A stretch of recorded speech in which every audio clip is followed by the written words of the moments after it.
Magandang araw. Kamusta kayo? Okay pa ba? Sobrang init ng panahon. Sing init ng ulo ko. Charot. Joke lang. Good vibes lang tayo, guys. Today's video, gusto ko lang magkwento about sa real life natin or dito man sa social media. Siguro marami yung makaka-relate sa kwentong gagawin ko. Bakit may mga taong ganon? Kasi alam mo, nagkaroon lang ako ng idea na gawan to ng video kasi nabasa ko doon kay Richie Masaho na yun nga, matapos daw pagka walang kailangan, hindi na rin siya pinapansin. O, di ba? Ganon talaga ang buhay. Sa real life or dito sa social media. Ilang beses na, hindi lang isa, dalawa, hanggang 10. Sobra pa sa daliri ko. Mabilang yung mga tao ganon na matapos kang pakinabangan, matapos kang hindi naman sa nanunumbat, siguro kasama na talaga sa buhay yun natin. Nakakalungkot kasi wala man tayong hinihinging kapalit, pero yung presensya niya lang nila na makita mo, pero wala, ay ganun talaga ang buhay. Siguro sa pagiging isang mentor ko, admin, founder, ang dami-dami ko ng karanasan about dito.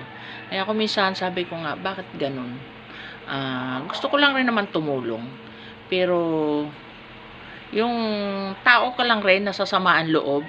Pero mas matindi pala yung sama ng loob nila sa akin matapos ko silang matulungan. 'Di ba? Hindi naman ako bato-bato sa langit. Ang dami nyo, promise.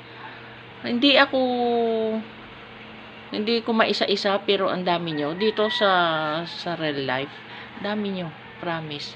Sana wag maging ganun yung mindset nyo. Matapos nyo pakinabangan yung tao, wala na, hindi na. Bakit? Hindi ko naman kailangan na ako ay sindan nyo ng maraming star para parang nagpapahiwatig na iwanan nyo na ako. Dahil ang gusto ko, alam mo ang gusto ko, yung maramdaman na walang iwanan hanggang dulo. Ang pera madaling hanapin yan eh. Pero yung tiwala na binigay sa inyo, mahirap hanapin yun. Mahirap na uli magtiwala sa mga taong katulad nyo. Diba? Yan lang po.